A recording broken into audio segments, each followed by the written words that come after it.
नमस्ते। मेरा नाम है निशान सक्सेना। मैं सुनाता हूँ कहानियाँ। आइए सुनते हैं आज की कहानी, जिसका शीर्षक है बोझिल पलकें। मोहनी की आंखें बोझिल थीं। टूटी हुई कमान सी उसकी कमर खड़ा होने तक का सहारा न दे रही थी। आज वो बहुत रोई थी। माँ ने उसे बहुत समझाया था। मोनी, यूं हिम्मत नहीं हारते बेटा। बहादुर लेफ्टिनेंट नीलेन सिंह की पत्नी यूं उदास हो जाएगी पहली ही खबर पर। अरे वो दुश्मन की चौकी पर हमला करने गया है। जीत कर आए, बस यही कामना कर। मुंदी आंखों के मटमैले प्रकाश में मुझे उसे ज्योतिपुंज, चमकीली आंखें, फौजी अफसर की गर्वीली मुस्कान से खिला चेहरा दिखाई पड़ता। वो मुस्कुरा उठती। उसे आज भी याद है कि किसी बड़ी चमकीली सुबह की सुतरंगी ऊषा किरणों के साथ चहचहाती चिड़ियों के स्वर में स्वर मिलाते दरवाजे से ही पुकारते हुए वो आ जाते थे। पर मैं नहीं जानती क्या, मैं जानती हूँ कि मुझसे ज़्यादा तुम्हारे कर्तव्य को तुम्हारी ज़रूरत है। उन कर्तव्यों को पूरा करना तुम्हारा फ़र्ज़ है। मैं तुम्हारी सहधर्मिणी हूँ, जीवन संगनी हूँ। पत्नी का उज्जवल स्वरूप यही तो है। मोहनी को याद आ गया कि जब वो बहुत छोटी थी, चीनी हमले के वो दौरान उसके पापा की पोस्टिंग लद्दाख में हुई। कई हफ्ते रेडियो संपर्क भी टूटा रहा और यही सोचा जाता रहा कि या तो उन्हें दुश्मनों ने कैद कर रखा है या फिर वो वीरगति को प्राप्त हो गए हैं। इस खबर के बाद यही सोचा गया कि मेजर राजेंद्र सिंह अब कभी वापस नहीं आएंगे।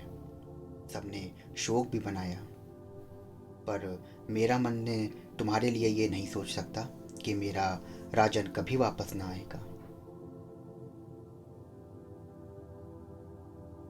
नीलेंद्र, तुम मेरे लिए सब कुछ हो। एक दिन पास पड़ोस की औरतों ने मोहनी को बिंदिया के लिए टोका था। सरोजनी माथे पर हाथ सिंह। अरे मोनी, अब ये सुहाग सिंदूर ना सजाया करो। तब वो आकेश में आकर भूखी सिंघनी की तरह दहाड़ कर बोली। क्यों? किस लिए? मेरा मन कहता है कि मैं विधवा नहीं हो सकती। मैं जानती हूँ कि वो जिंदा हैं और जरूर वो एक ना एक दिन आ जाएंगे। वैसे भी देश पर मरने वालों की पत्नियों का सुहाग सदा अमर होता है। मैं तो हमेशा ही तुम्हें अपने साथ समझती हूँ। मुझे याद है कि शादी के समय जब सबने पूछा था कि मैंने तुम्हें क्यों चुना, तो मेरा एक ही जवाब था, बस इसलिए कि मुझे उनके विचार और उनके भाव मन को छू गए। तुम्हारी कविता की वो लाइनें मुझे आज भी याद हैं। शाम हो चली और ढलते सूरज की अरुणिमा बिखर गई। पक्षी चहचहाते हुए अपने नीड़ों को लौटने लगे।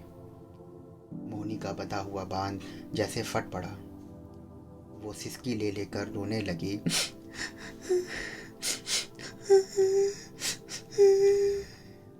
तभी दरवाजे पर खटखट हुई। पोस्टमैन को देखकर वो खिल उठी। माँ ने उसे एक पत्र दिया। पल्ले से आंसू पोंछती हुई मोहनी मन ही मन पढ़ने लगी। तुम इतनी ख्यालों में समाई रहती हो कि क्या बताऊं। जब भी अकेला होता हूं तो तुम्हारा मुस्कुराता चेहरा मेरी आंखों के सामने आ जाता है। आज क्या हुआ सुनोगी? अरे तुम हंसते हंसते लोटपोट हो जाओगी। मुझे लगा कि जैसे तुम मेरे पास हो, बिल्कुल पास। तुमने वही लाल बड़े बड़े फूलों वाली रेशमी साड़ी पहन रखी है और मैंने तुम्हारे फूल वाले गालों पे अपने गाल रगड़ दिए हैं, जैसा कि मैं हमेशा करता था। जब भी तुम अब वो साड़ी पहनी दिखती हो, मैं हमेशा ऐसा ही किया करता था। पर जब आंख खुली तो क्या देखता हूँ कि मैं अपने रेशमी रुमाल के पास पड़ी बंदूक की मूठ सहरा रहा हूँ। बड़ा अजीब सा लगा, कुछ अच्छा और कुछ बुरा। सच, बहुत जल्दी आऊँगा तुमसे मिलने, बहुत जल्दी। अच्छा, अब विदा करता हूँ। पत्र पढ़ते पढ़ते एक अनोखी मुस्कान मोहनी को और मोहक बना गई। गुलाबी आंखों में चमक आ गई और बोझिल पलकें भी हल्का कर गईं। खुशी के दो आंसू माँ की आंखों से भी चू पड़े। तो दोस्तों, ये थी आज की एक छोटी सी कहानी। आशा करता हूँ आपको कहानी पसंद आई होगी।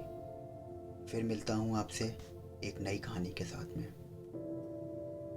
और अगर आप रोज़ ऐसी ही नई नई कहानियाँ सुनना चाहते हैं तो हमारे चैनल को फॉलो करिए, सब्सक्राइब करिए और स्टार रेटिंग देना मत भूलिए।